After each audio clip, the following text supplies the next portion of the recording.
All right. Good evening, everyone. We're here again for another community convo. My name is Aïdala Polk from Vital CxNs, and really happy to bring us back together for another great health conversation with some great community leaders who have lived experience, insight, resources, and tools for you all when it comes to building your care team. I think it's really important. I know a lot of you all were here from our community convo last month when we were talking about long COVID, and there were a lot of questions and concerns about information, who to go to when you go to your appointments, the feelings that you have when you're talking to providers. So we wanted to make sure that we followed up on a lot of the things that you shared to talk about how to take that first step when it comes to building your care team.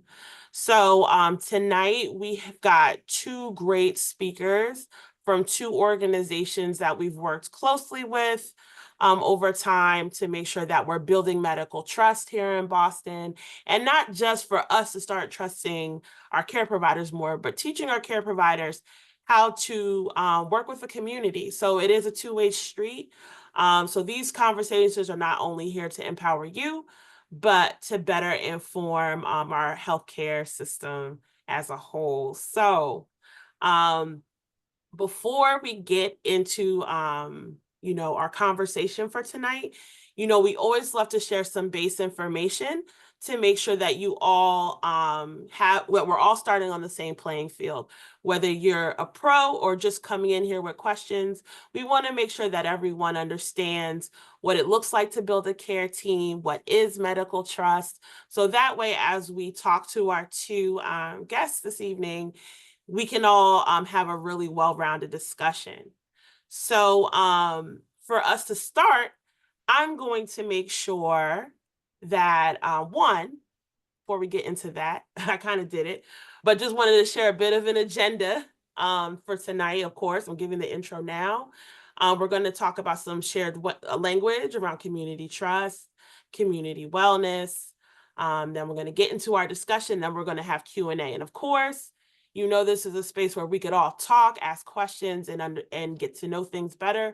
So if you do have a question in the middle of in the presentation or the conversation, feel free to raise your hand or put it in the chat. We'll be monitoring to make sure that we answer your questions and bring your opinions and your thoughts into the program tonight.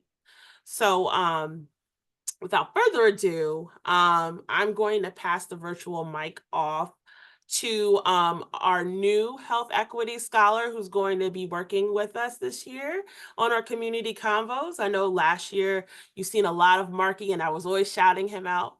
But he is finishing up school, so we wish him the best. And I know he was here last month, so you could see that he is doing great things. But you will be seeing a lot of Marianne. So Marianne, I'm going to bring you up to the virtual stage. So that way everyone can see you, say hello. Hello. So I'm going to pass it off to you. So that way we can kind of have a conversation about, what is medical trust? What is community wellness? What is building a care team? So that way we can get into discussion tonight with our guests. That okay with you? Perfect. So All excited. right. All right. Take it away. Okay, hello everyone. As Ayana mentioned, my name is Marian Udrebo, and I'm one of the new health equity scholars for this year. I'm super excited to be here with you guys tonight and start this conversation, establishing shared language so we're all on the same page as we start this really crucial conversation about critical care and building our care team. So, first, we're going to start off with what is community wellness. Community wellness encompasses far more than just the absence of illness. It's intentional approaches to prevent chronic health issues like diabetes and high blood pressure that disproportionately affect marginalized communities. It's also how communities can support their own wellness and resilience. This can be done through programs and advocacy and a lot of different approaches. Here at Vital CxNs, we focus on four essential tenets of community wellness, as you can see on the side and underneath.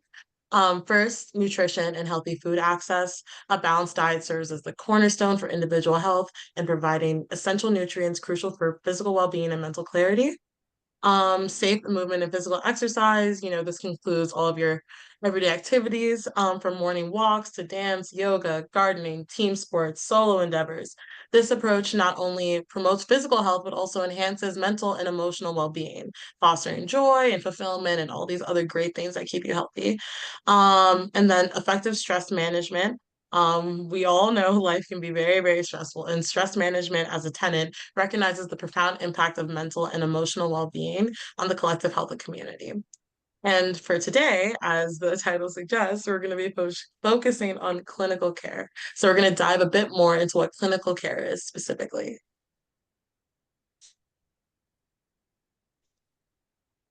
So clinical care is a crucial bridge between individuals and their health. Establishing trusted relationships with clinical care teams is important not only to aid in early detection and effective management of all sorts of things, but also to promote proactive approach in maintaining optimal health. It creates an environment where everyone feels heard, respected, and valued, and can take all the necessary steps to keep themselves and their families healthy. Um, this can include a lot of different people, and we'll talk a lot about that tonight. But actively trusting your community of clinical care, I'm sorry, trusting your care team and people who provide clinical care in your life becomes an integral part of community wellness, ensuring that healthcare services are not just accessible, but also inclusive and responsive to the diverse needs of community. So, before we continue, let's take a second and think about who these bridges are in our lives and think about who's on our clinical care team. I'll give everyone a few moments to think about it. And then if you'd like to, after a few moments, if you'd like to, shout out really quickly or put it in the chat, that'd be great.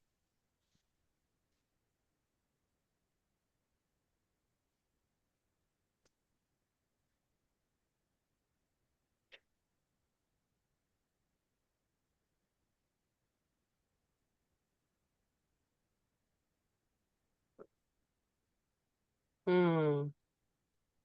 So I guess, Marianne, I would say, who do you think could be on a care team? Could you give an example while people are thinking? I see that Petra put one and Nisi did too, talking about their primary care providers, their doctors. What's one that you can think of? I think one that I can think of is probably um, nurse practitioners. Sometimes you don't always have to see a doctor specifically. There's a lot of different kind of, clinical care professionals who have different degrees who can really help with a lot of different health advice and are available in a lot of different avenues, such as like community clinics and a bunch of other places. Is one of the first things that comes to my mind. Yeah, I would say for me, one thing that I think of are ENTs, which are like ear, nose, and throat, because I know I have a Mm, lot of allergies during like the season changes. I know that those, I see ENTs all the time. So that's really important for me. And I see Wanda put behavioral health physician. So those look like some good examples. Does anybody else have any other ideas? Oh, Nisi put nutrition. nutritionists, definitely. Yeah. Okay. Did you want me to keep going? I think so. I think unless anyone else wants to shout one out. Yes, nurse practitioner, physical therapist, that's great. Yes, definitely. Yeah. Yeah, a bunch of different types of specialists. Yep, of course. So we put a few up on the screen right now.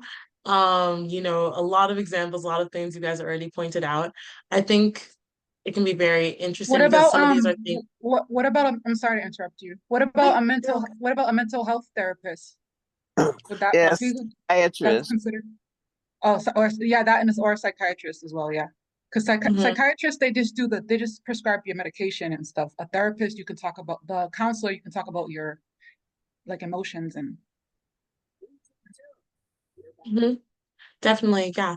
Both therapists and psychiatrists, as you said, do different things, but both are can be very important for building a well-rounded care team to suit you and your health needs. Definitely, those are really great examples. Thank you for chiming in. Yeah, and we have a few similar and a very different examples on the screen. Some things I never even thought of until I started working on this presentation, such as like insurance, your insurance company, or different social service agencies or state agencies, or something even as a coach or an instructor. Um, yeah, so these are a lot of examples of the different people in your life who can be part of your care team and support you in promoting your own health.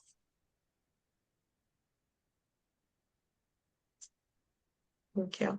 So, in addition, I think we also really wanted to touch on this kind of idea of medical trust, given that clinical care providers a lot of them exist in a more like clinical professional medical space than some of the other avenues for care that we talk about at Vital Connections, or that we promote at Vital Connections.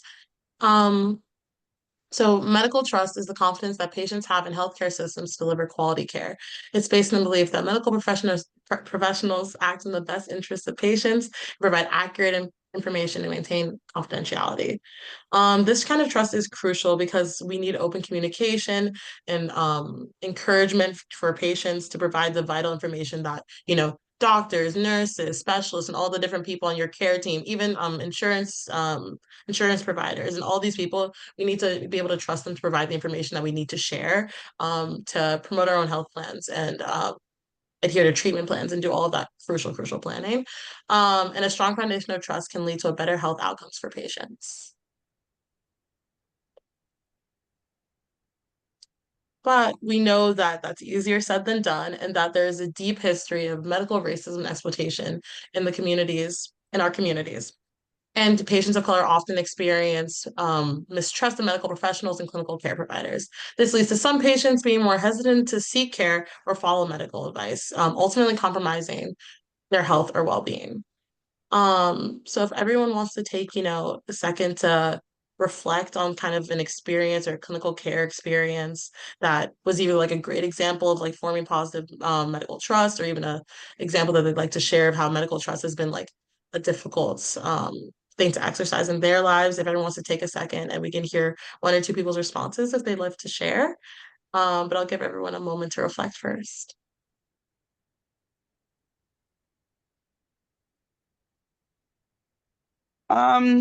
Can you give an example? Sure. Yeah. So I was kind of just wondering if anyone wanted to share an experience they've had. I can know I speak personally.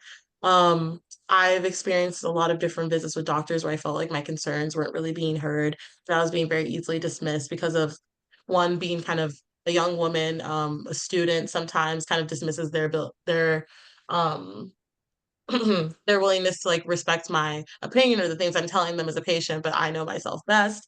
And I think I've had to really learn how to advocate for myself. And that's kind of tested my trust in, clinical care spaces, whether doctors actually listening to me, actually has my best interests at heart. But I think I've also had really great experiences with doctors where I felt very, heard and responded to, and that they're really engaging with me and, meeting me on my level or explaining things very compassionately or at a level I can understand. And I think those Okay. other experiences have been really positive for building my personal medical trust. Um, Wanda, if you'd like to share, unmute, share. Oh, I used to have a doctor, and I felt she was good at first, but then I started to feel like she was not really listening to me. For example, I guess something had changed with the pap smears where it was only like every 2 years or something like that instead of instead of every year. And so I said to her, well, I want to continue to get it done every year, whether my insurance pays for it or not. And so it was almost like she didn't like that. Like she kind of gave me this look like I didn't, I guess because I didn't just fall in line or whatever. I don't know. But I ended up getting rid of her. And then I got me a different doctor at a different community health center. And ever since I got the other doctor, I've really been pleased with that doctor. So I think that it's okay, if you have a doctor, and I had that first doctor for many, many years, but I feel like if you feel like they're starting to not listen to you or not take what you're saying seriously, it's okay to switch, to look around and find someone else. Definitely. I really resonate with that. Thank you so much for sharing. Yeah, I agree because I remember when oh, hi everybody. My name is Mahogany. I remember when a couple of years ago when I used to have like, just a little bit of like headaches every now and then, but they were like every now and then, but they were like unfamiliar feeling headaches. And I would tell my doctor about it and she would just kind of brush it off. And I would, was very adamant about, wanting to have like an MRI done.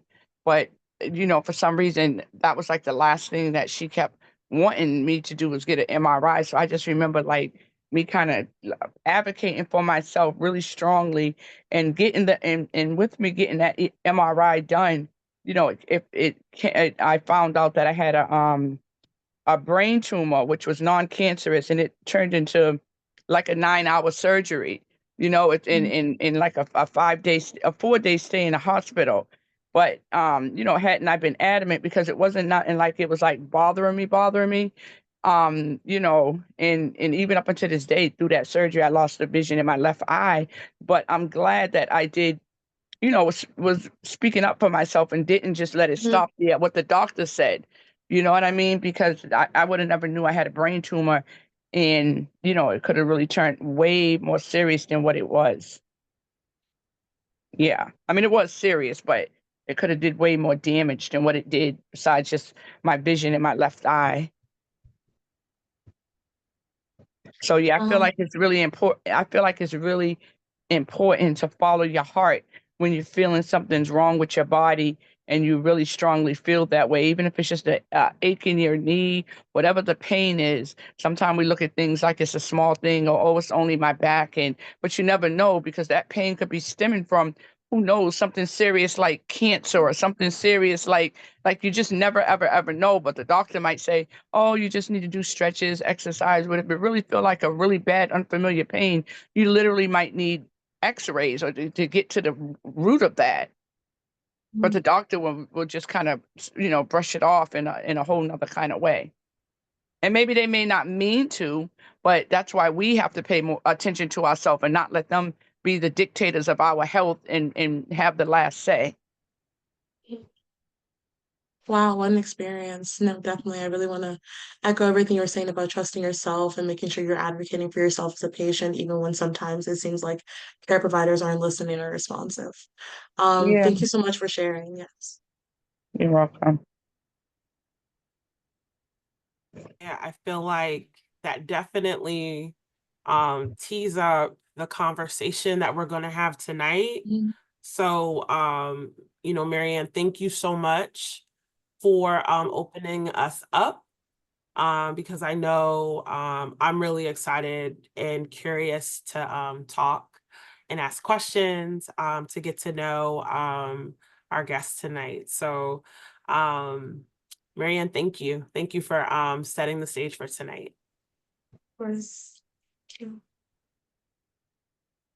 All right, so I know that we've started to hear a lot of stories and feelings about who's about the doctors that we go see, the experiences that we've had and how to build trust.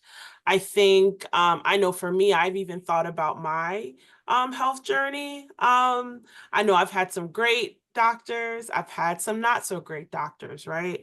But again, just like it's been said, if you know what you need, there are ways for us to figure out how we can, say what we need to say or find someone who's going to listen. So I'm really excited for the conversation we're going to have tonight because it seems like we've got a spectrum of experience in the chat tonight. There's some folks who have found great folks. There's some that are looking to connect with some. So I'm really excited to introduce our two speakers for tonight. First, we have Cheryl Harding joining us. Cheryl is, amongst many things, a strategic advisor for Everyday Boston, which is a really great organization here in the city that uses the power of storytelling and conversation to break down barriers, to build trust, and to gain understanding of the folks that, you know, you may pass every day. So first, Cheryl, I want to say thank you for joining us here tonight. I feel as though I am sitting next to royalty because I've heard so much about you and all the things that you do. So I'm so happy you gave us time tonight. But yes, I want to give you a moment to say hello to everyone. And I know usually when we do these kind of things, people read resumes and, you know, your bios, but you know, this is a community convo. And I always say it's different because we are friends, right? So we're going to just talk. So to open it up, you know, for you, I just want you to first, you know, share with us what's your why for the work that you do and what brings you to us today. Well, as you said, my name is Cheryl Harding, and I'm so privileged to be here and a part of this conversation. My journey started with mistreatment of my health care, which brought me into contact with Everyday Boston. And that brought me into the storytelling aspect to be able to share my story and understand that I wasn't the only one going through what it was that I was going through. I do this work because I'm passionate about making sure that BIPOC people in particular get what it is that they deserve, that they get the attention, the treatment, the right information, not misinformation, to make sure that they get the best care available for them. I've been around in this community for a long time. I've worn many different hats, but the one thing that I am the most proud of is that I have learned, as I've taught others, how to advocate for themselves. I heard these two stories and I understand, and I'm so sorry that they had to go through that. But I'm also glad that they found the strength within themselves to step up and say, this is completely unacceptable to me. And so therefore I need to get the better care that I need. So that's the why for me. Awesome. Wow. Thank you. See, I'm excited. I'm ready to talk. I can't wait to dive into this. But before we do that, we've got one more guest with us tonight, and that's Aïdala Pomajevich. She is the project director for We Got Us, which is another great organization here in Boston that does a lot of great work around breaking down barriers in health and making sure that we understand that we're the owners of our health journey. So Aïdala, thank you so much for joining us. And same question for you. I know, you know, closing the health equity gap is hard, and creating, you know, pathways for us to receive better care is a tall order, but I understand that everyone has something that keeps them going.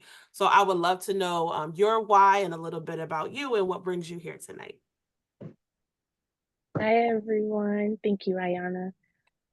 As she said, my name is Aïdala Pomajevich. I am the project director for We Got Us. And just a bit more on my why. I've lived in Haiti for almost all my life, so I've been around a lot of racism, medical racism, mistreatment, especially around the homeless community. That was it's a huge thing back in Haiti. So I've seen people who have been mistreated, family of mine who have been mistreated just because of the color of their skin. So that was one thing that when I moved here to Boston to college, it was one thing I was really looking to do, is just finding some sort of organization that was advocating and trying to end medical racism. And that's where I found We Got Us. I've been working with We Got Us for almost 2 years now. And it's just an amazing organization where we are just bringing resources to the community, resources that the community wouldn't think they would have the access to. You know, we have three main pillars where we surround ourselves. We have an access pillar, a healing pillar, and an education pillar. Those are the three main goals that we go by and We Got Us. And we use those when we have our events, when we are in the community, and just giving back and giving out the resources that other people didn't think they could be able to get. One main example is our Small Steps project. Is sort of a holistic healing project where we provide sound healing, acupuncture, and several other holistic healing to the community, which is a really good project that I think is amazing because a lot of people wouldn't think that they could ever get acupuncture done, since like it's just such an expensive medication. So just bringing that to community and showing that resources that they can get those resources through us is a major, major thing for us. Okay. Good to know. We put that in my pocket because I've been, people have been talking about acupuncture, so I was like, "Ooh, okay, Yes. keep that. I'm gonna keep that in my back pocket." So we'll talk more. Yes. Yes, But of course. thank you to both of you for joining us. And I just want to say I love how intergenerational this conversation is going to be tonight. I will say not by how much, but I know I'm definitely in the middle somewhere. So I hope I can play a good medium amongst the conversation. So really excited to dive in. So I know I'll start with you, Aïdala. I know you were talking a bit about We Got Us, and I know a lot of the folks involved are in the medical field, right? So I wanted to know from, that point, that vantage point when it comes to building clinical care trust, helping folks connect to different solutions, thinking about the one project you talked about, what do you think the role is for care providers and community members when it comes to creating care plans? Absolutely. I definitely think the number one rule for care providers is to be there for their patients, support their patients, listen to their patients, especially like that's the number one thing. You need to listen and understand where the patient is coming from. I feel like nowadays there's just a lot of miscommunication or mistrust with the patient and the care provider because it sort of feels like the care provider is the big person in the room and they know everything and they're sort of talking down to the patients when it shouldn't be in that case at all whatsoever. It should be the patient who's the bigger person in the room. The patient should feel more comfortable asking questions, which is why we have created an empowerment kit where we give out to the community in some of our community events where it's like certain questions you should ask your care provider, or how should this doctor's appointment, how should it go? How should it be? Instead of you listening and listening to the care provider should be listening to you. So that's one big thing that we really try to mention when we have our community events and when we're giving out the empowerment kits is just to tell the community that they should feel comfortable in asking certain questions to their care provider and that um, it shouldn't be the care provider just listing that you have to do this, you need to do this is what you have to take, but it should be the care provider understanding what's going on, why necessarily can't they do this, what other factors are affecting them from not getting this certain type of care, and things like that. Thank you for that.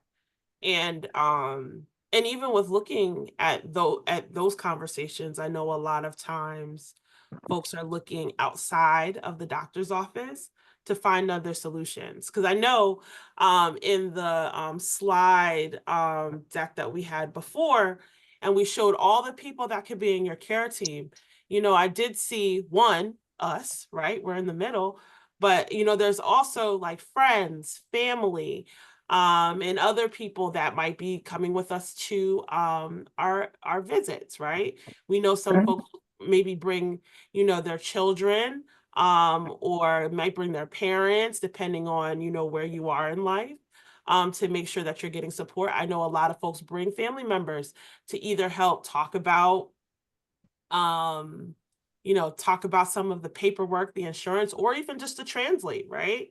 So we've got to look at, you know, I always like to think creatively about who's in my care team. So one thing I can kind of ask you both, and I'll start with you, Cheryl. When it comes to building a care team, where do we start? I think a lot of times, you know, some folks may have goals or know that they have health needs. And it's like, oh, okay, well, I know I need to start somewhere, go to the doctor, or, you know, I want to, I don't know, I want to lose weight. I want to, you know, get my pressure numbers down. What's a good way for someone to start trying to figure out who needs to be on their care team? I think it starts within your home, and then it expands outward to your community. Who are your circle of friends? Who do you go and worship with? Who is it that you trust the most to actually understand, number one, what it is that you're going through, and number two, what resources do you need? Who's the primary care doctor? Where's the community health center? How do all of these things build up around you to give you the strength, the courage, or whatever it is that you need at that moment to just go ahead and seek care? So I think that the biggest thing when you look at who your care team is to look for the people that you trust the most, to say, these are the people that I want surrounding me. Like, these are the people that I want going into the doctor's office with me. Because sometimes I think that the patients get blamed for not getting the care that they need because they're not fully understood, because they don't have that care team around them. Because usually when we go and we seek care, it's because there's something wrong. You can't be in pain. You can't be mentally stressed. You can't be physically exhausted and expect to bring your best self into a doctor's office to actually express what it is you feel, never mind what it is you think that you need. So I think that building that community of trust around you, that gives you the strength to go and get care. Thank you for that. Aïdala, do you have anything to add? I definitely agree with Cheryl. I feel like working inner before outer is definitely a great way to start. Building, either if it's family and friends, having that support system where you can trust a closer group of people. You can get back to them. You can ask them certain questions as well. You can go around in the community, seeing what other resources are provided in the community. Ask other friends or other family members about their care providers, and things like that. And then work your way towards finding the better resources that you need specifically. Yeah, ditto to that, because I know, every year, in January when we make our health goals and we're doing our resolutions, I'll say that mine started with my really close friend, because we realized that, we need to pay attention to our health a little bit more. But she was a really great first step in making sure that I had someone to talk to, had a support system. So we kind of kept each other accountable to make sure that we were making our appointments. So I think having those people who are really close to you are really important. I do see Wanda's hand, so I want to give her a moment to chime in. So Wanda? So I appreciate what everyone has been saying about having a good support system. And I know when for my parents, I would go with them on it. I would take them to their doctor's appointments.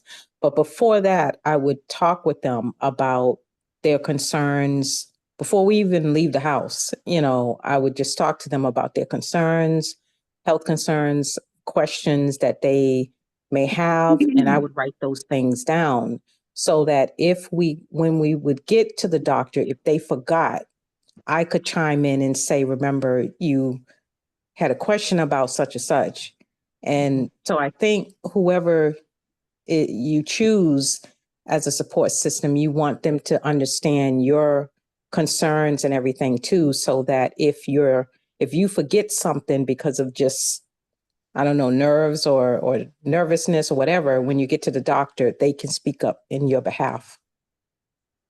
Mm-hmm. Very true. Very true. So one thing that makes me think about when it comes to getting ready for visits, preparing for them, seeing how we feel about them.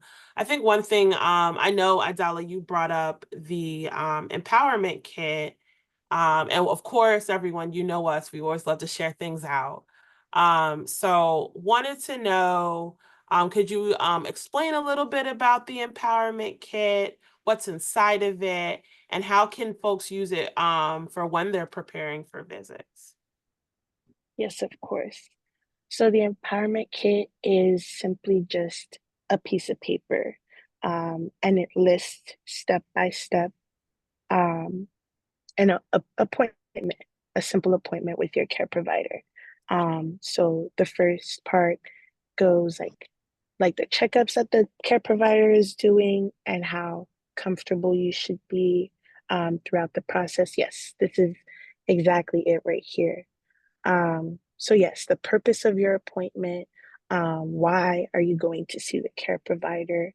Um, if you need to bring anything at the appointment, if you need to bring any medications, any maybe your insurance card, any previous logs or previous records from last appointment, and then challenges that you have leading up to the appointment. So was getting there difficult? Do you understand what exactly you're here for at this appointment?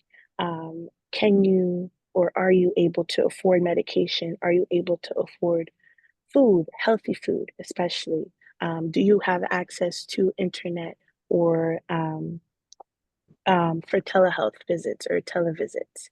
And there's just like other like options here, like things I want to clarify in my appointment. So here is an option, like if you have any questions or if the doctor says a really big word that you don't understand, here's the part where you would ask the care provider, what does this mean? Is this a good thing? Is this a bad thing? So it's really just a step-by-step process to just make the patient feel more comfortable talking to their care provider. And I know definitely for me, like I would definitely use this kit because sometimes I'm just like, the doctor is like probably in a rush and has to go see so many other patients. So I'm like trying to sum up everything I want to say to the doctor, and then I get home and then I forget something else that I wanted to mention. So Petra wrote in the comments, write your concern down. This will keep you focused during the visit. I think is a really, really good idea. Just writing everything that you want to say during the appointment is a really good idea. Yeah. Yes. Thank you for that. And just to show, of course, we're going to share this out, but just to show you, it does come in multiple languages. It is in English, Spanish, and Haitian Creole. So we'll be able to share that out with you. Definitely use this as a tool as you prepare. And I guess one thing that also made me think of, because I know we kind of started to ask folks, what would you want to talk, what's a question that we would want to throw out there? And I know with a lot of information, technology, the internet, WebMD, we see a lot of people who can self-diagnose, say, oops, I got a cold, my lung is going to come out, like there's something out there for everybody if your symptoms match. So when it comes to a lot of information out there, how, how do we figure out where to start when it comes to, are we sick? Do we need to see someone? And I know sometimes it's like, trust your body, but there's a lot of information out there.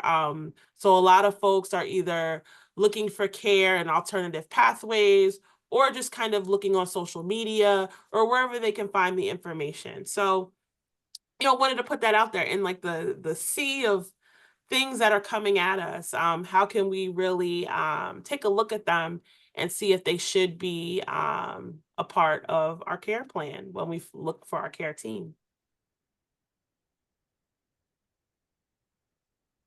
Okay. Any opinions about, fact-finding information? I know I always try to ask someone in the space to see if I should listen to that advice that I saw.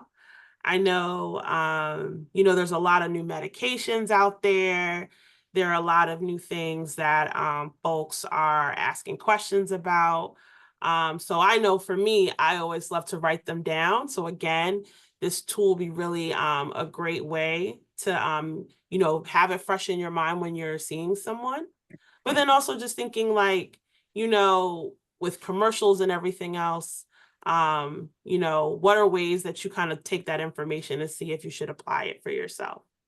I think that the biggest thing that we need to understand is the level of trust to have for the folks in our community before we even get to the medical profession.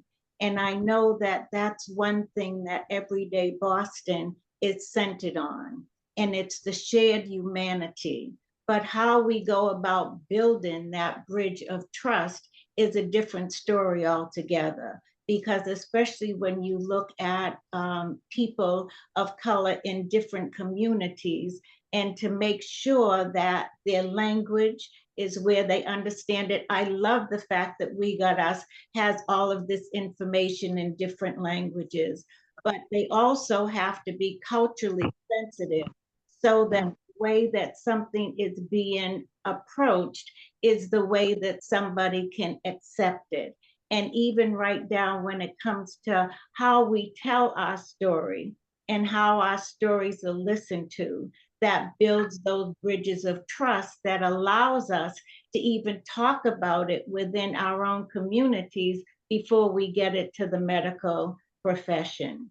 So I think that for me, the biggest thing that we have to deal with is trusting each other as humans, sharing our humanity, and letting everyone know that this is where you're feeling insecure.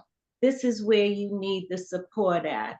This is where, like you said, Aïdala, your friends who keep you accountable. We not only need to have folks around us that keep us accountable, but that embrace our weaknesses and not looking at them as downfalls, but ways of building on, so that we get strengthened by our interactions with other people.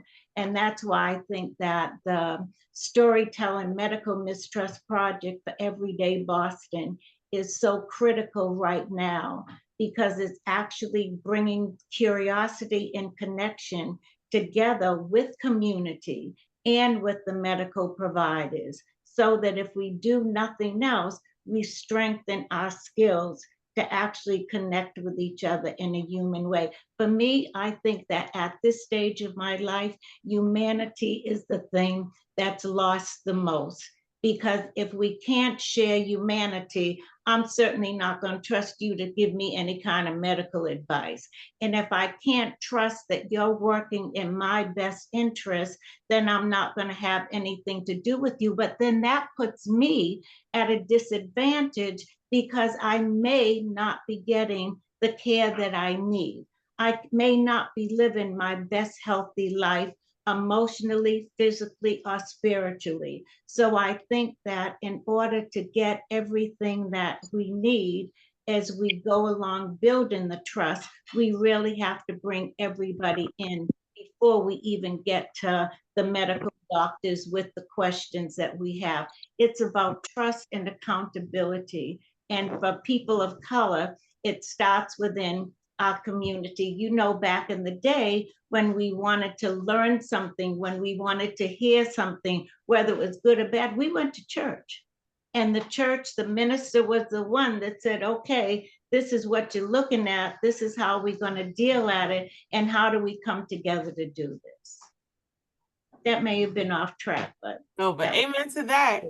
And I know that was wonderful, because I know I wanted to pivot and talk a little bit more about Everyday Boston. So I think you did a great job of kind of threading the needle there and talking about the work that was done, especially on the Storytelling to Build Medical Trust project, as well as just why having conversations and centering humanity is important, right?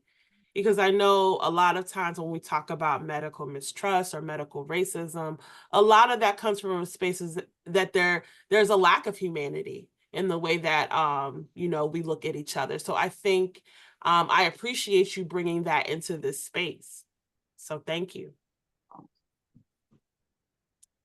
But you know what? I think this might be a good time. I was trying to save it for later, but since you talked about the project, I definitely want to give a minute to share, a video from the Medical Mistrust Project. I know there's a familiar face in there that I would love to kind of share. I know it's about, you kind of sharing your opinions about medical trust, which you already have. But I think this is a great opportunity to show folks the Everyday Boston Project. And after we watch this, I would love for you to share a little bit about the process in collecting these stories and some of the things that you took away. But I will share my screen again. So, want to make sure we can hear it. Okay.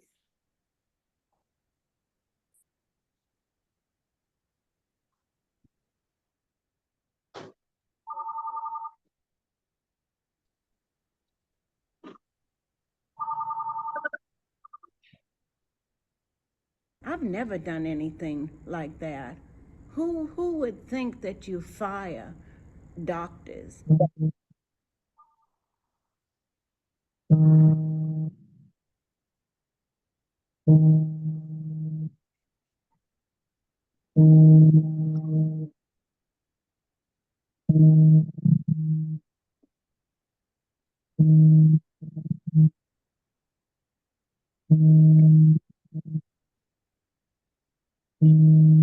Kamal, I mean this so seriously. There's no way that I should be so grateful to be cared for by the medical profession that I have been in the last year.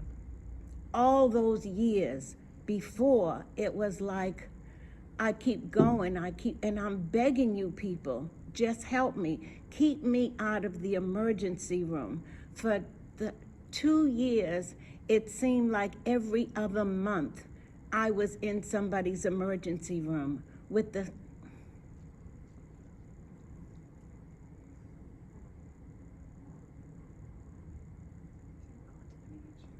same results.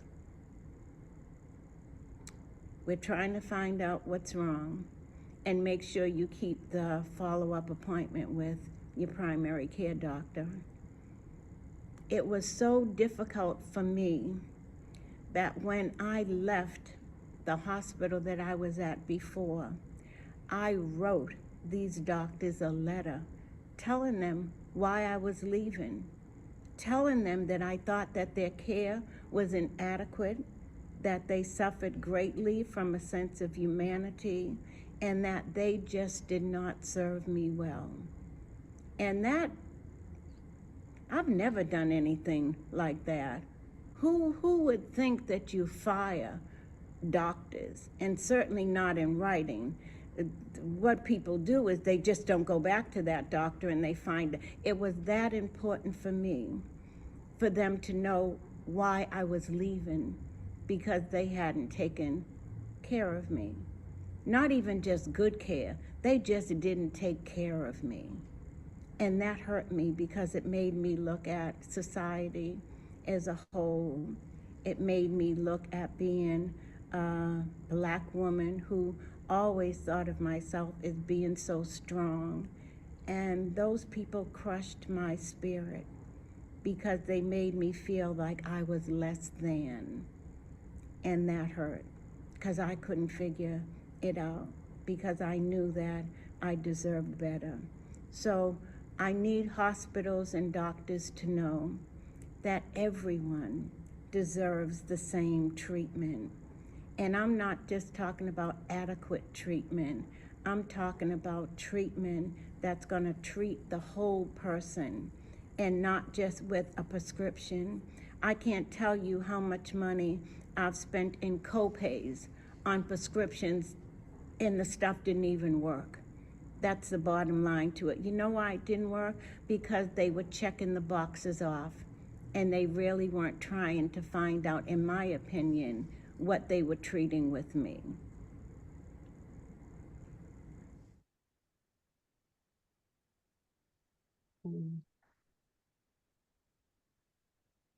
Ooh, that was very powerful. You know, it just, one, thank you for being a part of that project, Ms. Cheryl. It definitely brought me to places where I think about my own care and being in those experiences where, you feel like you're in the room by yourself, right? So one, thank you for, continuing to be open and share your experiences, to know that it's not just us, right? It's happened to all of us one point or another. So I just want to acknowledge and say thank you for,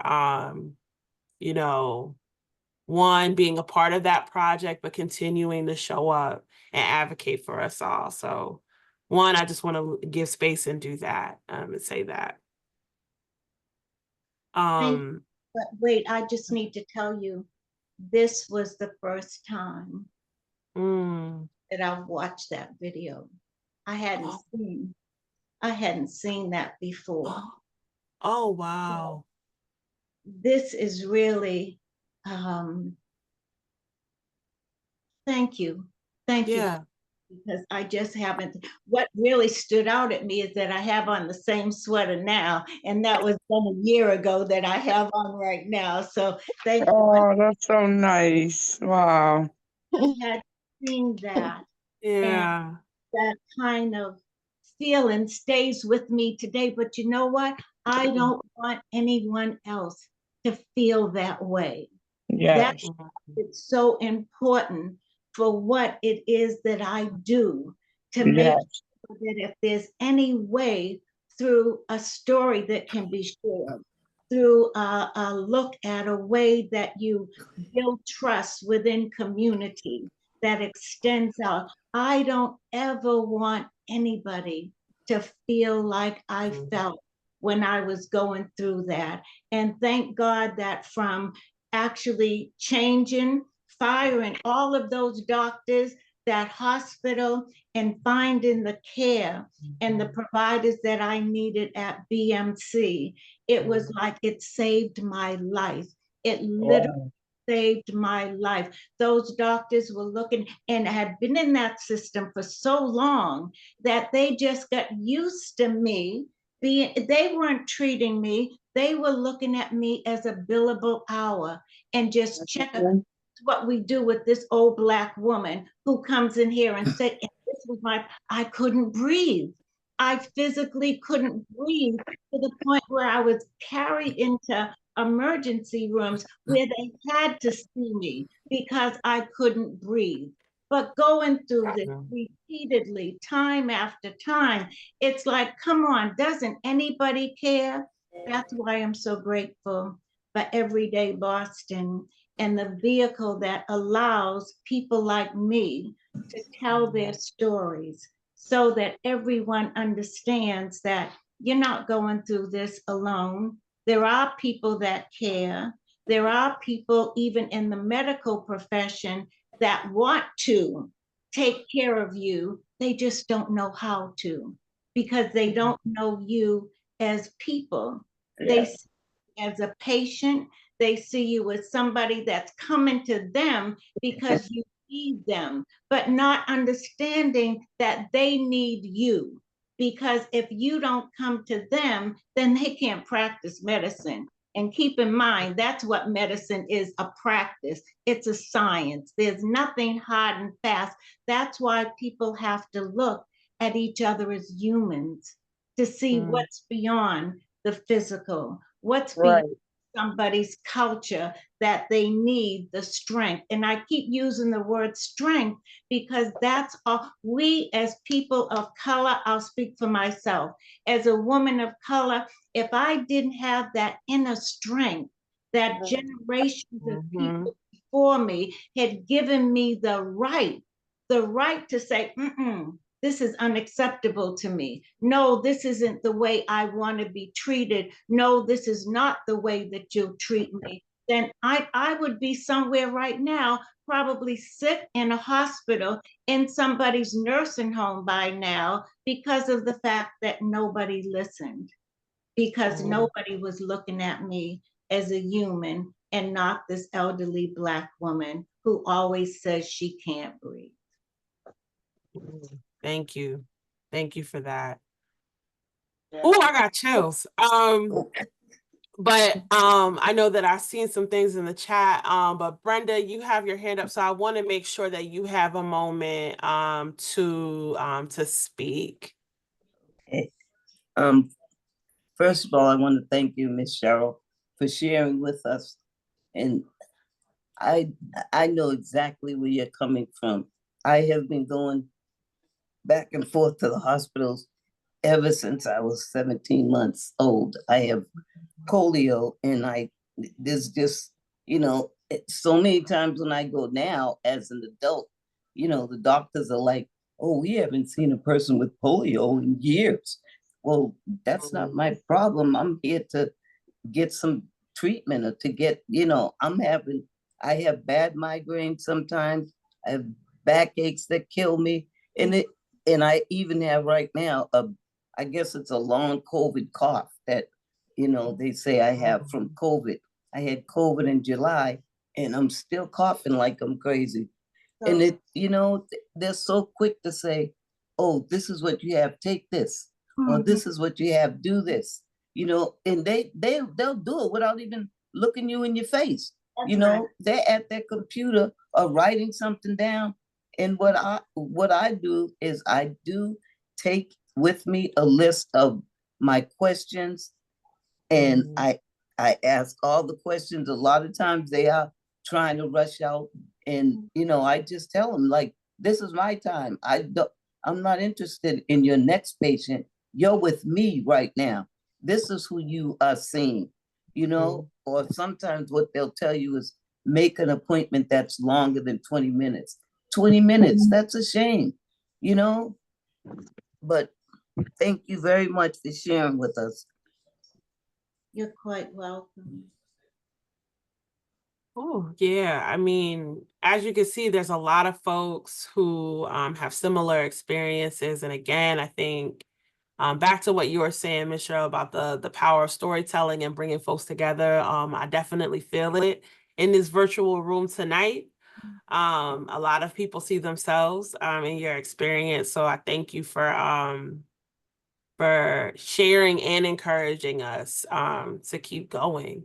But one thing I think that you brought up when you were talking about care providers, I really think it's important to also acknowledge that there are folks in the medical space who, whether they're from our community specifically or not, that are looking to disrupt some of the practices and the gaps that are happening in care.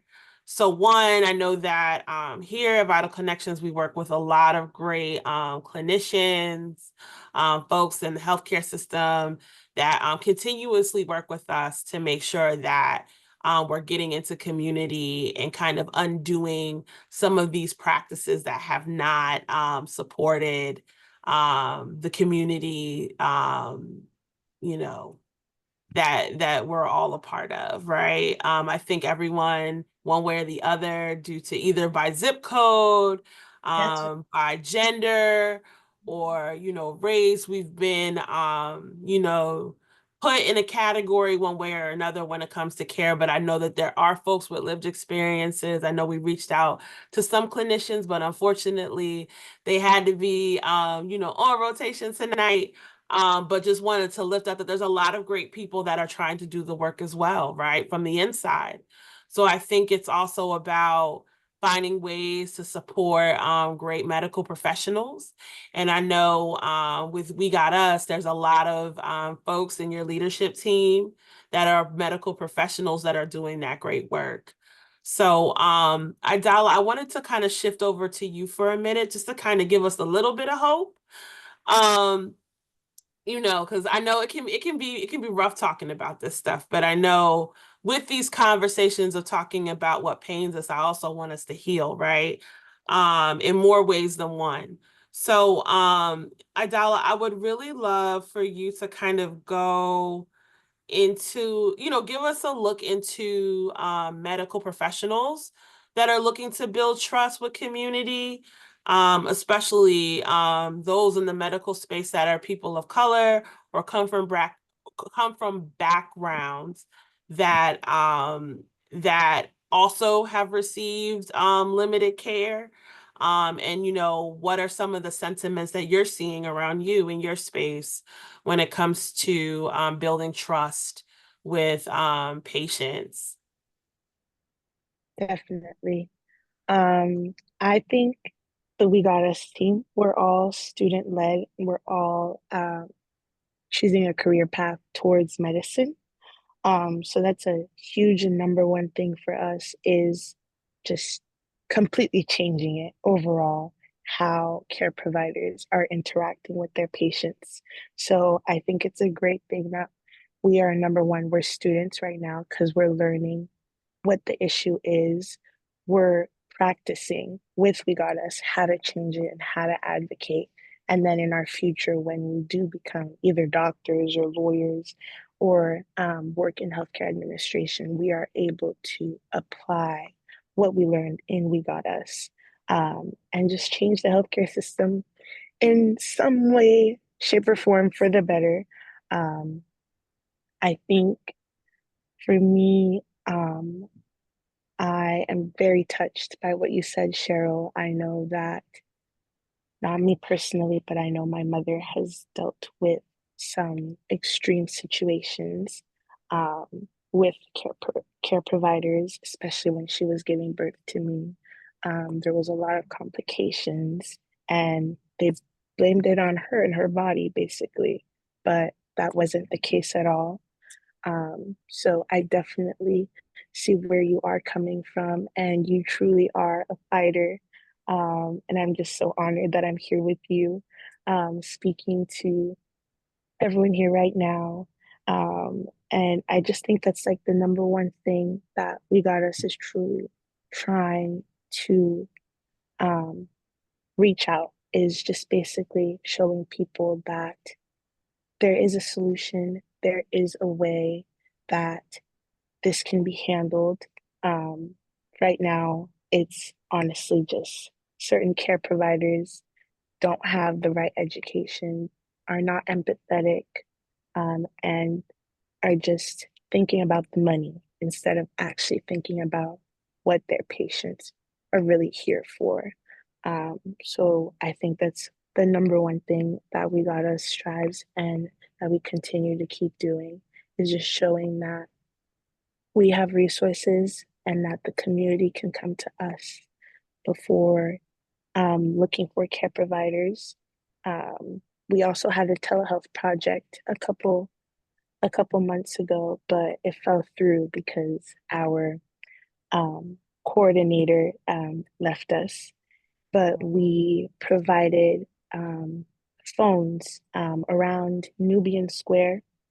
We provided phones to the community and they could get in touch with care providers that we knew, care providers that we trust and that we know that they want to do good for their community. You know, most of the care providers are also in that community as well. So they understand where their other people are coming from and they are able to lend a bigger hand because they can be empathetic and they can understand and they can listen. Um, so, so I think that's the main barrier and main gap with the majority of care providers is that they don't really understand or aren't very empathetic with their patients. And like I mentioned earlier, like they're just thinking about their own benefit instead of what can I really do to help this patient. So that is truly what we're trying to get the path and trying to bridge that gap is just patient care, accessibility, education. Education is the number one thing because it's if you don't know certain things, then it's like how is the care provider able to actually give you the full care that the patient needs if they don't fully understand the full agenda. So education is a really huge thing for We Got Us as well. Thank you for that. And, you know, I'm always for supporting the next generation of doctors because, you know, when I get older, I'm going to be calling one of y'all. So everything you need, I'm here. But I think one thing that you hit on that I kind of want to follow up on, you know, and we touched on this in the beginning about, going to visits, seeking care, going to your care provider. And I know the way care provider can look can be very different for everyone, depending on your needs, your goals. So I know sometimes everyone's first line of defense is their primary care provider or their PCP, because a lot of folks are like, if I get sick, I'm going to go to the doctor's office. And that's the first thing people think of. But Aïdala, I'll give this to you first, but Ms. Cheryl, please chime in. You know, what are some other health professionals that folks can seek out if they're looking for professionals to support their health goals, right? Because we know a lot of times people may go to their primary care provider and then they may need a referral to something else. But it's always good to keep in mind what's out there, right? Because I know one time I went to a primary care provider visit and we were talking about my blood pressure levels, because, sometimes I'm a little stressed. But one of the things he introduced me to a nutritionist. And that was the first time I had gone to one because I thought, okay, you've got to fill out paperwork or that's something special. But luckily at the community health center that I went to, they have one on site. So I was able to go see one. And then that way I was able to have a conversation with someone about, healthy eating to bring down my numbers. So, just thinking like, who are some folks that you think commonly can be a part of a lot of people's healthcare, health plan that we might not think about, outside of our doctors? Yes, absolutely. I think nutritionist is the number one healthcare provider that everyone should at least have in their care team. Because a lot of things, a lot of diseases, issues revolve around diet. So just knowing how to balance your diet very well, eat a healthy, um, have a healthy food diet is very important. Asking the nutritionist certain questions too is also a really big thing because like there are certain foods you may not even know that you could get, and they have so many health benefits, you know? So just asking them those certain questions. Um, Definitely one thing that I found interest in a couple years ago was counseling um, or a therapist. I think that's something that a lot of us don't necessarily talk about.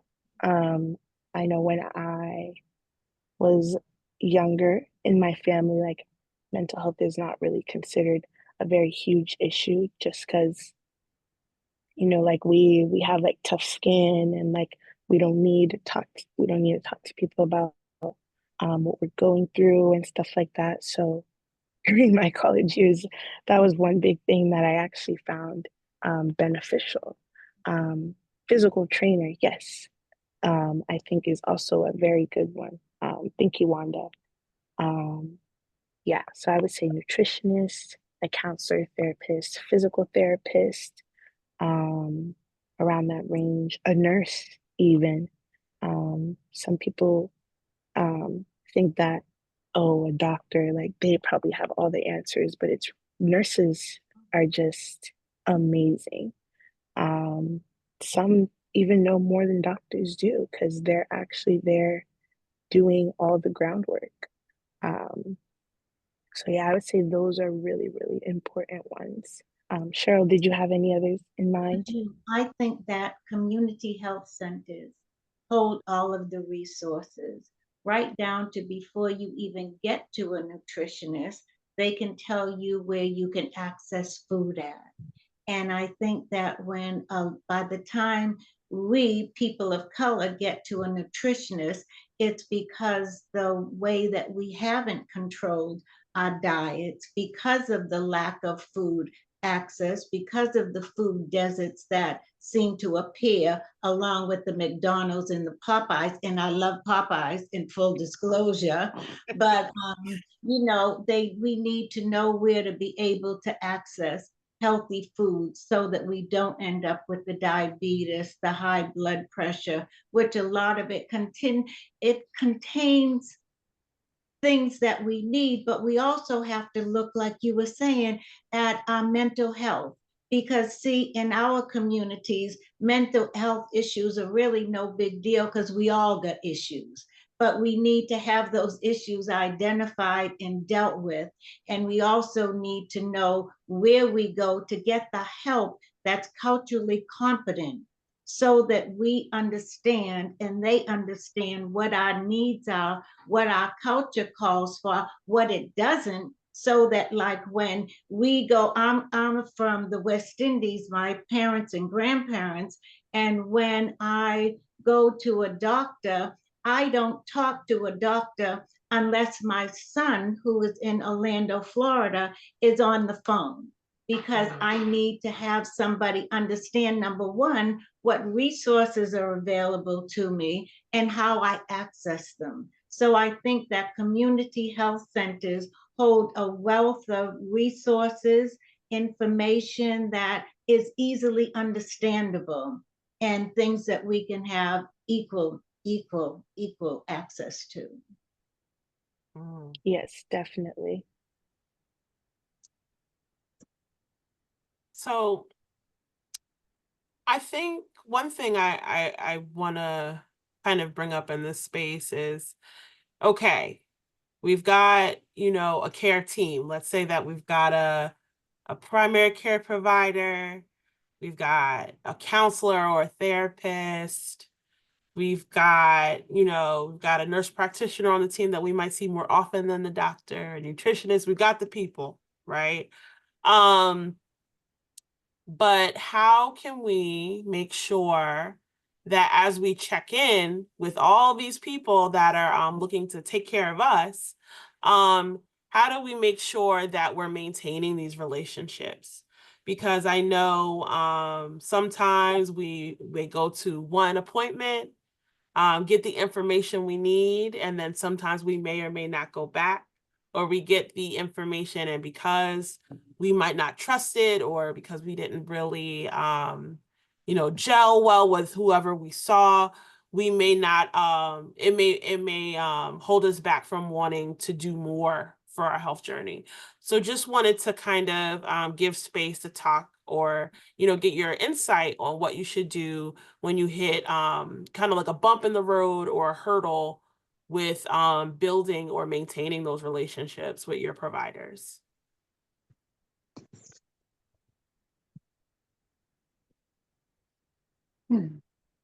That's a great question. I think that for me, it's trusting my gut with reasonable expectations. And that's the thing, reasonable expectations. And what do I expect to get from that provider? And how do I get my providers to act in a multidisciplinary way, that they look at me holistically and where everybody is touching base to cover my needs? It's much easier said than done, I know, but that's where we advocate for ourselves. Something, I went to a doctor's and it seemed like all of them were giving me these different medications. I demanded that I have a pharmacologist look through the hospital, look at all of these medications to make sure that they were all working in my system the way that they should have, and one wasn't creating a greater problem for me. The doctor that at that time that was my primary care got very insulted because I felt the need to have somebody else go over. Was it too bad, so sad?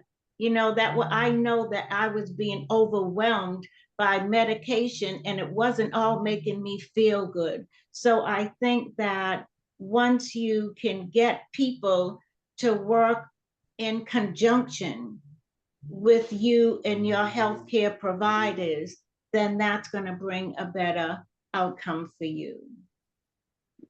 Yes, yeah. Definitely. I definitely agree. I feel like trust is the number one thing. And it's the main issue right now, is because how are we able to trust these new care providers, the new people on our care team that we're going to see, when there's a whole track record of mistrust and medical racism? Right. At the end of the day, it's really up to you. You really advocating for yourself, you really being there for yourself.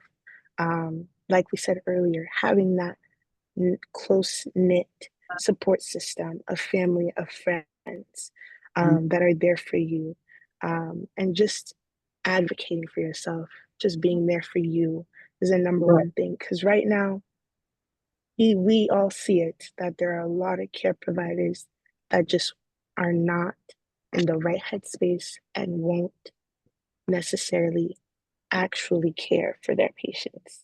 So at the end of the day, it's really you. You've got to show up. You've got to do your research. You've got to ask all the questions. Yeah. And I think too that you have to make your doctors be accountable to each other for your care, because it doesn't make sense for me to see the cardiologist over here without her knowing what the blood pressure or the lung specialist is doing over there. They need to actually talk to each other. Yes. And you need to make sure that you're a part of that conversation. We sometimes dismiss ourselves from the conversation because we don't want the fight. We don't want the confrontation. But unless we don't, then we're going to get whatever it is that they give us, and it's not necessarily what it is that we need. So I think that maintaining relationships, that shouldn't really be on us. That's like blaming the patient for being sick and bothering the doctor to say, hey, what's wrong with me? I think that the doctors should be somehow responsible for maintaining the relationships that they have with their patient. Because when you think about it, we're not just the primary care doctor's patient. We're the pulmonologist, we're the cardiologist, we're the orthopedic, we are a whole bunch of all of them patients. So what's their responsibility and accountability to us for them to even, through notes? I mean, I go on my chart and the rest of those things. Half of the things that those doctors write in there, they're so substandard, I could write them and I don't have a medical background. You know, Right. Mrs. Harding today, 78-year-old, well-groomed woman. Well, what does that tell you? And how can another doctor look at that and say, okay, this is how I follow up. This is what I address. So I think that too much responsibility, I'm not saying we definitely need to advocate for ourselves. We definitely need to stand strong, but understand we're not in this circle by us. The doctors, we need to bring them in and make them accountable, and keeping, like Aïdala says, the fact that they're not trained to be human. If anything, they're trained to be inhuman because they're not to show emotion. They're not to show Right. they're not to show compassion. They're not to show anything. They're just supposed to prescribe medicine and research. They need to research what it is that you have and what's new and exciting that can be done for you. I believe in so many alternative methods. I believe in acupuncture. I've had it. I actually love it. I believe in yoga. I believe in a whole bunch of things that you don't get with a prescription from your doctor, but you get it from the community. So I think that once we make these doctors stand accountable for our care, that we're not doing it, we're not prescribing ourselves. We shouldn't be taking care of ourselves that way. They should be. That's why medical professions hold them accountable. Yes. Yeah. Thank you so much for that. Oh, I'm sorry. No, go on, go on. Girl. Oh no, I was gonna say thank you so much for that insight because, like me personally, I have, I've taken medicines, and I figure, well, they gave it to me, let me just take it. But that's something to really deeply think about because I remember when I was having a little bit of sciatica pain, and then one doctor would prescribe me this medication, another would give me this kind of medication. The next time I went, so I have like 3 different type of medications for sciatica pain. And I'm just like thinking to myself, well, looking it up myself, trying to figure out, which one of these is best to take, which one shouldn't I take? Because certainly I shouldn't be taking all this together. But, if you don't know what you know and looking into your own, resources, you won't know. So I really appreciate being on this call tonight because it has given me, it has shed a lot of light on my own. Oh man, my phone set up. Hello.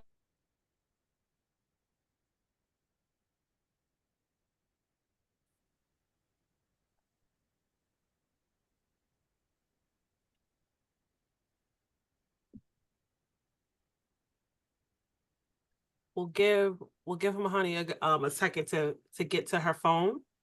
But one thing that sparked for me is definitely, making sure you're owner of your journey, right? I know a lot of times, especially through history, we've seen medical racism, we've seen, the Tuskegee experiment, and for those that don't know it, experiments happening on Black and brown folks without their knowledge, that they're being a part of it, or that these research endeavors were done in ways that were harmful to Black and brown folks. So there's history of that throughout time, right?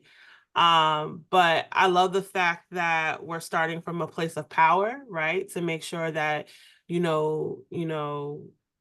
as the patient, we hold the power, right?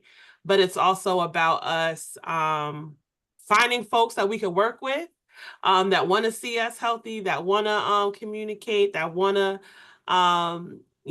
help us achieve our health goals, to make sure that happens, right? you know, because I know that there's a lot of folks out there that have not so great experiences, but I will say, as someone who's had good care, who's had not so good care, sometimes you just have to keep trying, right? I remember I had a conversation with a doctor and was like, it's kind of like online dating. If it doesn't work, you got to keep swiping, right? So sometimes you got to keep swiping on the doctors, right? To find a a care team that fits for you. Just to kind of bring a little light moment back into the conversation. But one thing that you hit on, Cheryl, that I think I want to ask you both.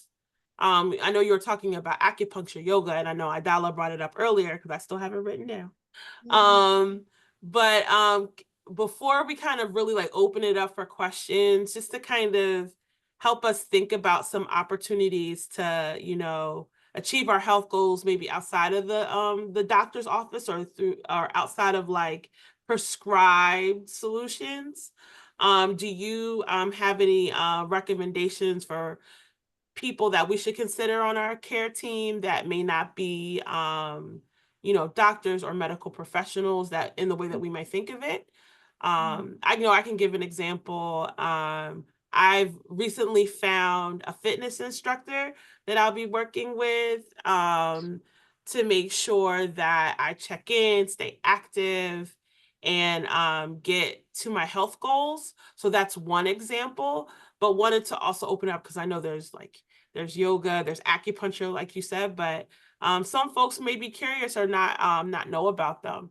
So really quick, just wanted to kind of give you both an opportunity to share some folks that we could consider on our care team that may not need a doctor's appointment.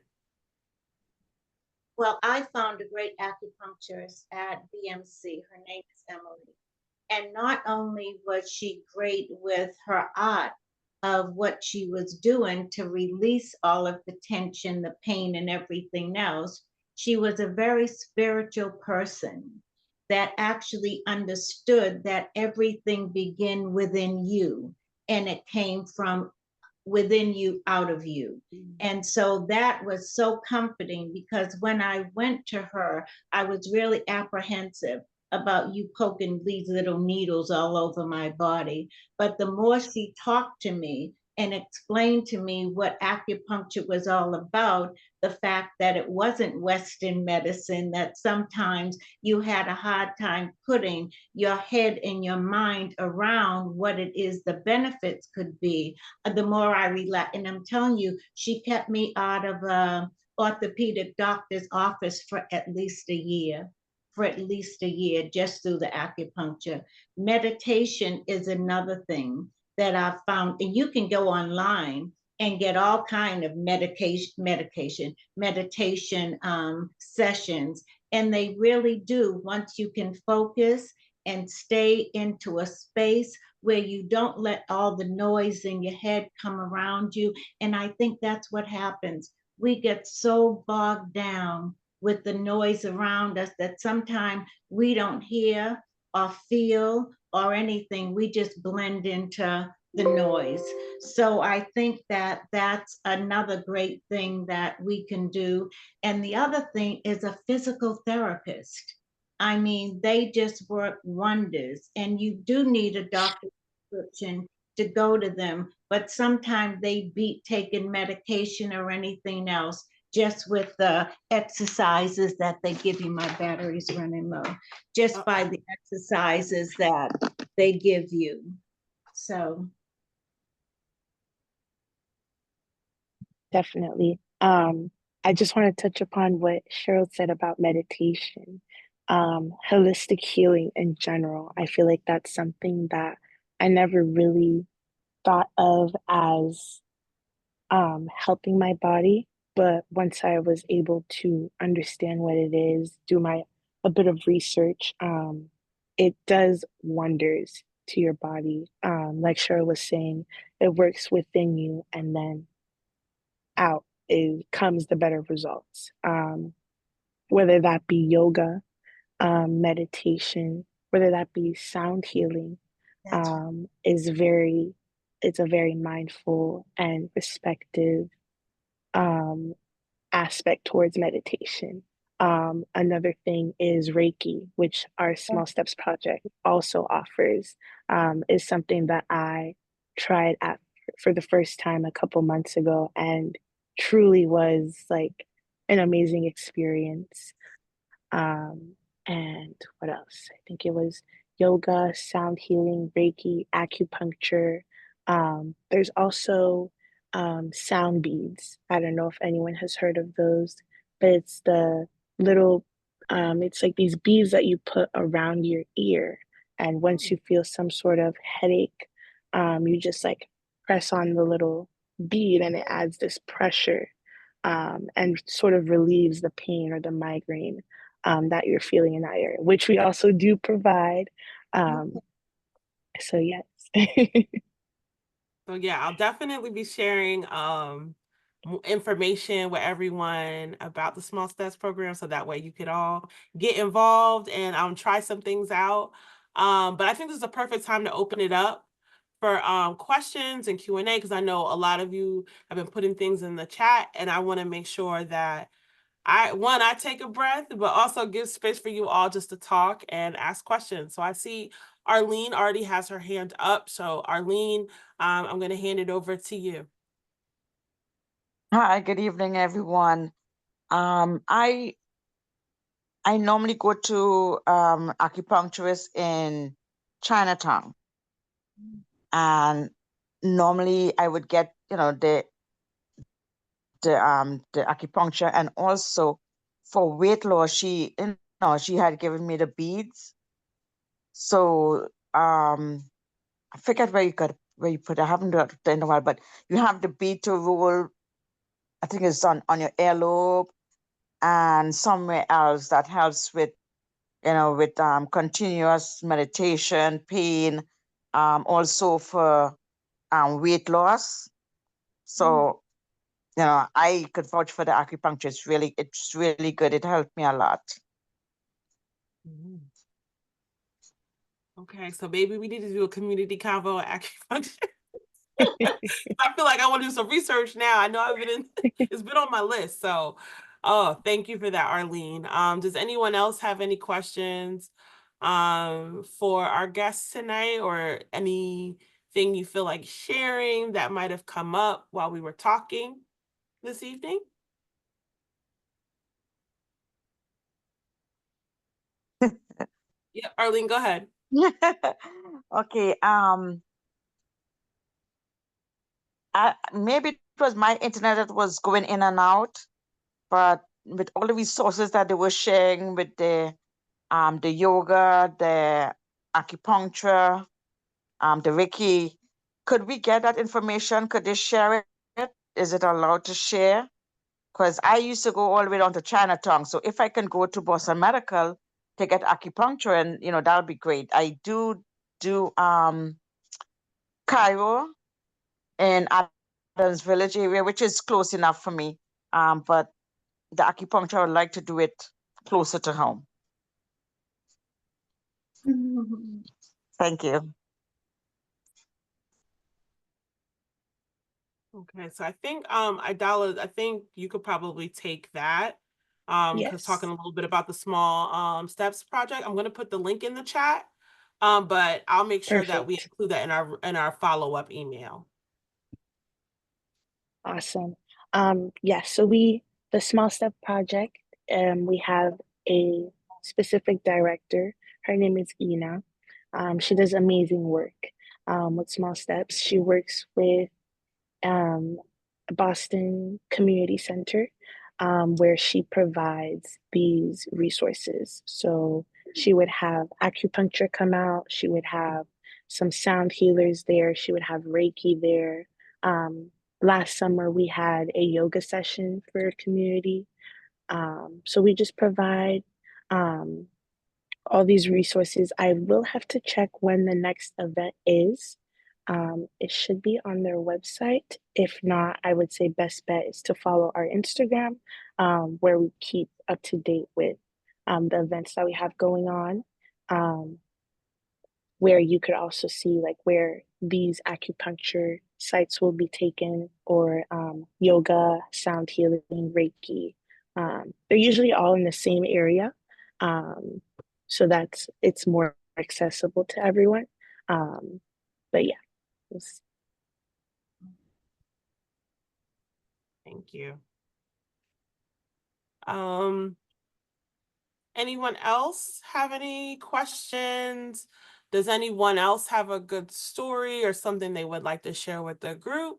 Or maybe a resource that you know? I think that's always helpful. I know I've learned a lot about different resources here from folks who called in. So yeah, does anyone have any other questions or something they want to share with the group tonight?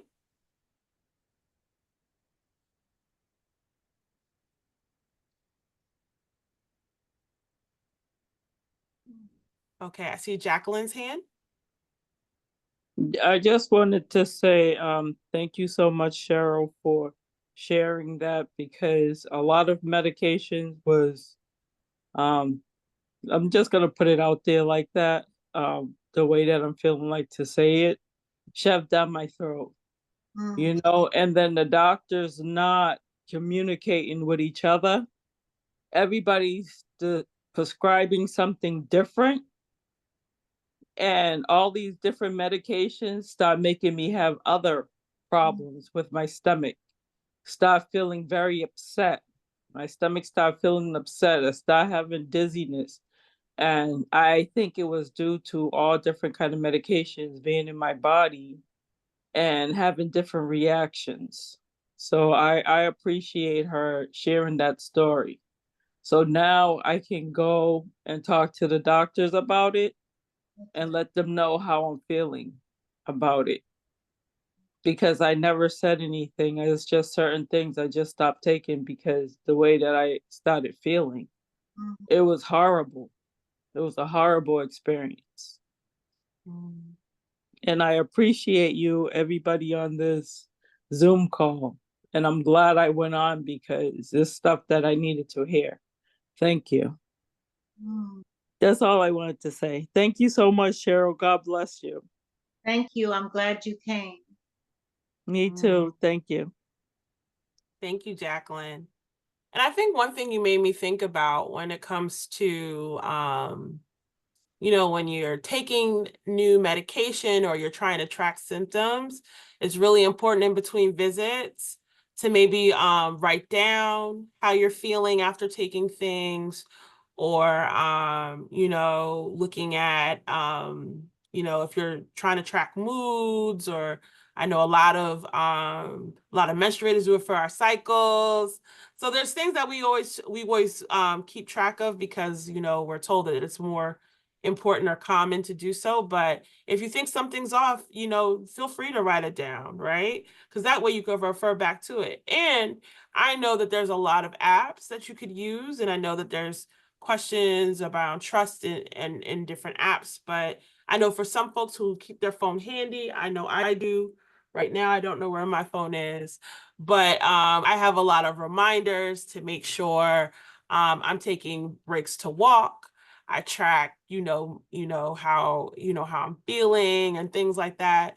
If I'm, taking my blood pressure, I like to, take note of that to see if it's going up or down. So there's a lot of ways that in between visits, I know we have the empowerment kit, but I think just writing stuff down is really important. So, also wanted to lift that up here too. So, yes, again, thank you for that, Jacqueline. But anyone else? Because I know, I know this is like a more heavier topic. So I'm also giving folks space to kind of process a bit. I know folks shared stories in the chat, came off mute as well. Oh, I see Petra. Petra, go ahead. Yeah, hi. One thing I learned a long time ago is I know when you feel unwell, we go and we look things up and we find a diagnosis. Then we go to the doctor and then we said, well, I'm here because this is what's wrong with me.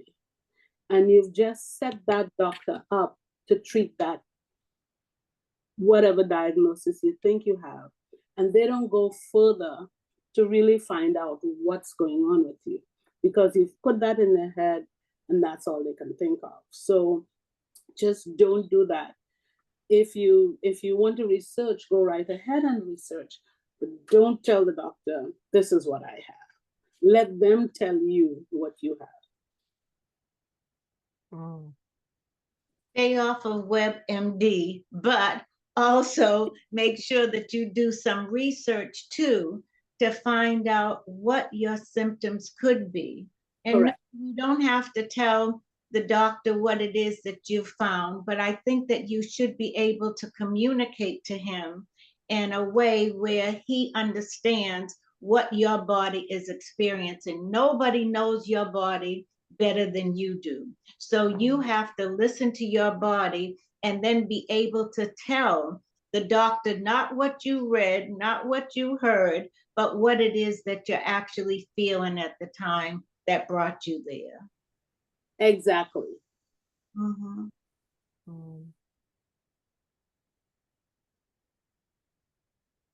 Looks like, yes, Jacqueline, I was just about to read your question. You go ahead. I see your hands up. I wanted to say that I was telling the doctor about how I feel and what's going on with me.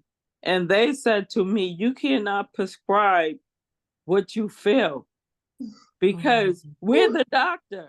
We are the doctor. We're the only ones that can prescribe things for you. You tell us what's going on and we prescribe because we're the professionals. You're not a professional. And after that doctor said that to me, when I left that office, I did not go back because at that point, we have bad blood. Don't talk down on me. I'm trying to explain to you how I'm feeling. I don't feel well. That's why I'm here. I'm not feeling well, and this is an emergency appointment that you set up for me. And you're going to talk to me like this? I don't think so. I left. I left and went to somebody else. Good for you. Thank you. That's empowerment when you can say unacceptable to me. Yep. And walk away. Because it's hard. We are such creatures of habit that we feel like we need to be loyal to this. No, we don't owe them any loyalty whatsoever. We need loyalty to ourselves to get the best possible care that's available to us, no matter what the condition is. Yeah, don't sit back and, that just made me upset, really. I'm serious. That just really aggravated my last nerve to think that somebody would treat you like that. No, I'm glad you walked away. Yes, and it was very hurtful too. It hurt me so bad when that doctor talked to me like that. But I just had to say something because I could not let it go like that. Good for you. Thank you.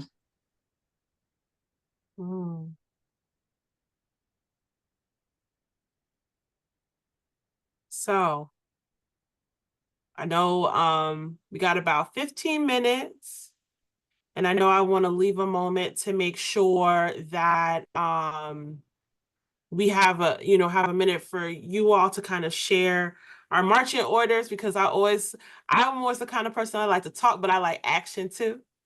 So I want to give us a minute to reflect on everything that we heard. So again, thank you for sharing your stories.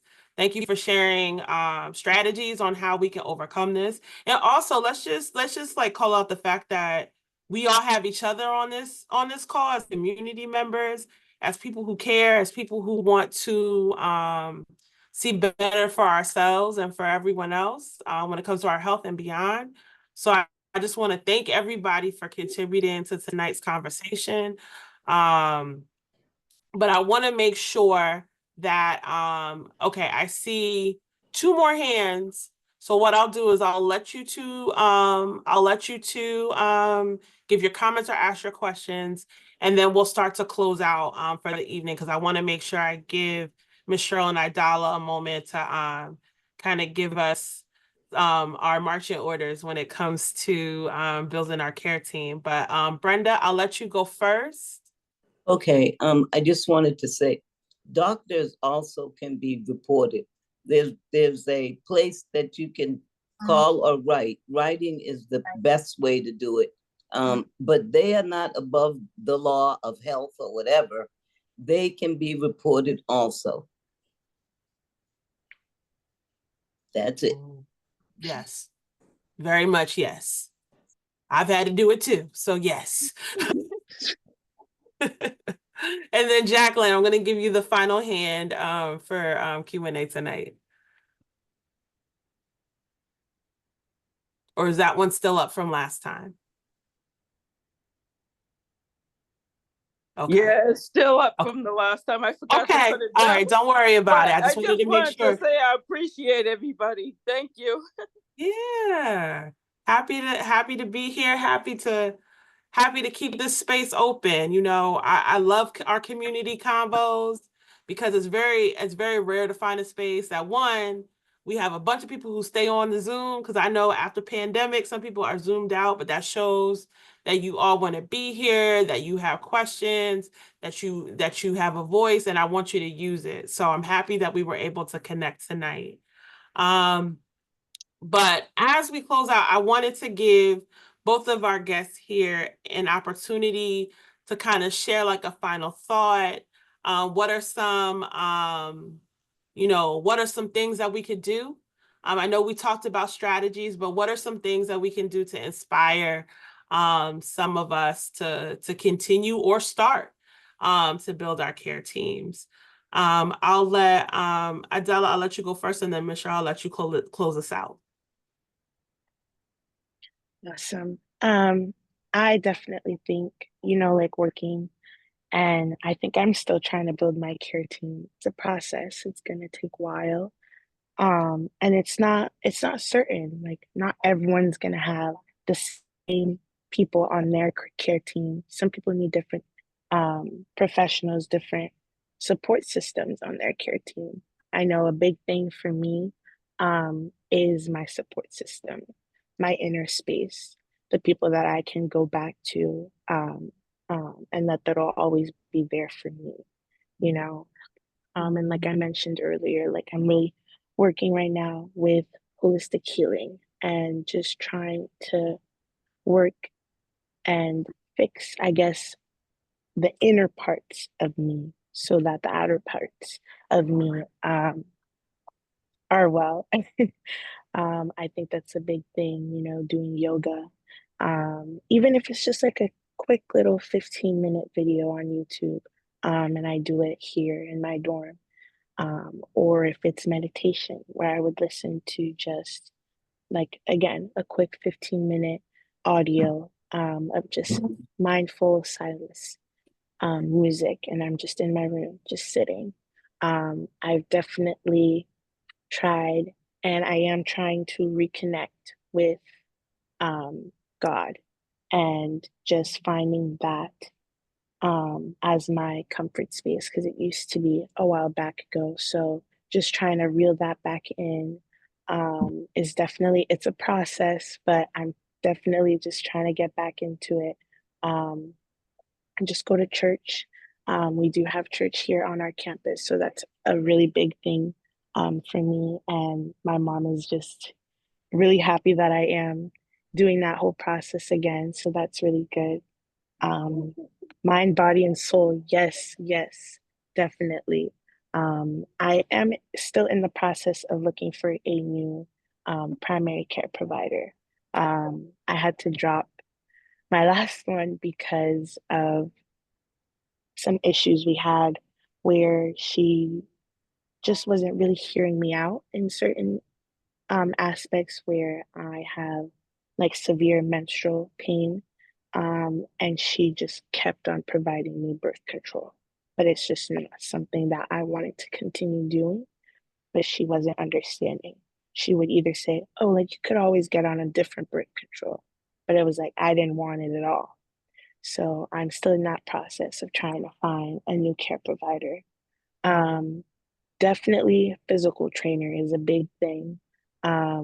right now, at our campus, we do have a couple of fitness centers. So I definitely try to squeeze in. It doesn't have to be a whole hour, just a few, like 25 to 30 minutes of you just moving your body, either taking a walk, um, doing a little jog, the Stairmaster.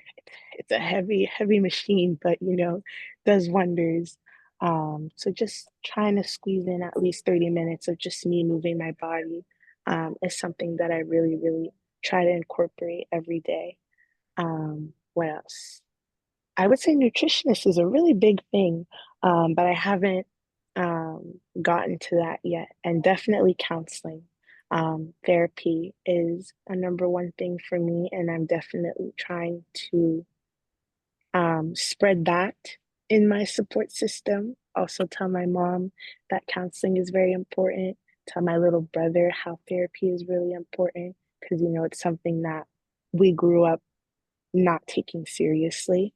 So I'm definitely just doing my research, figuring out holistic healing, figuring out therapy, and, also bringing back information to my support system, showing them these certain things that I'm learning that could benefit them as well, is a major, major thing. So Yeah. that's pretty much it. That's my care team. Yeah, thank you. I think I love all of those gems. I know I'm taking notes throughout this because I know I'm trying to get ideas about new ways to experience care. And I will say, as someone who was afraid to do yoga, and I know a lot of times we see what we see on TV and we feel like you need to turn it to a pretzel. You don't have to do that. It's about stretching and breathing and just tapping into your body. So don't knock it till you try it. I feel as though a lot of these things look intimidating or strange, or even just going to the doctor's office for some folks can, thinking about our health can be scary because what if something's wrong, right? But you don't know what you don't know. So I would say for all of this, use this as an opportunity to think about what you need, trust your gut, listen to your gut, and see what you should do, right? You can start with your primary care provider, branch out from there, talk to friends, talk to family, see who they've gone to, right? And yes, to Marlena's point, sometimes, insurance may be a piece, cultural barriers may be a piece, but trust me, in Boston, there are a lot of ways for us, Boston and beyond, and I think we're lucky to be in Massachusetts because there are a lot of resources, organizations to connect to so that if you are experiencing a gap, there can be an opportunity for you to find something that can help you receive care in one way or another, right? So, just keep thinking about what you need and how your community of care, not just your care team, but your community of care can support you. So with that, I want to thank everybody for coming out tonight. We put the survey for tonight's convo in the chat. Please fill it out. Again, this is the way that we figure out like what's working with these convos, what we should talk about, because we're here for you and we want to make sure that you're getting the most out of our time together. I know for next month, considering the fact that we're going into the holiday season and that's the time when we broke out those elastic pants because we're getting ready for Thanksgiving. We're going to talk a bit about healthy eating during the holidays, where to find healthy options in Boston. And as somebody who's on their own health journey, I will say, I know sometimes we don't want to pick the healthier option because it might not taste good, but I tell you, we've got some things up our sleeve for next month to show you that you can still have some herbs and spices and it will be fine. It'll still taste good. So, stay tuned for more information about our community convo for next month. But Ms. Cheryl, Aïdala, thank you so much for coming and representing We Got Us and Everyday Boston. We appreciate your work. Vital Connections is always here to support you all. So let us know how we can be helpful. Feel free to come back if you want, whether you're in the audience or here as a guest. We love and appreciate you, and thank you for your work. Thank you. I really appreciated coming out here and listening to all your stories, and listening to you, Cheryl. Amazing. We have to get in touch, have to get in contact with each other. Thank you, Ayana. And was it Marianne? Yeah. Thank you to you both for hosting this and inviting me to come and speak with you all. I really appreciate it. Yes. All right, everyone. Have a good night. Get some sleep. You know, and shameless plug. I don't get into politics, but we got to vote next month. I'm not going to tell you who to vote for because I'm trying to be nonpartisan, but vote. Go vote. Go do your research. Go vote. And there are a lot of questions on your ballot too that are important. So research the questions. Do what you got to do. See you at the polls, but then I'll see you next month. So We know what to do. Good night. Good Blessed night. night, everybody. Thank Have a you. good night, everybody. Good night, everybody. Have a Everyone, blessed thank night. you. good night. Good Blessings night. to you all. Thank you. Yes, thank Good you. night. Night. Good night, everybody.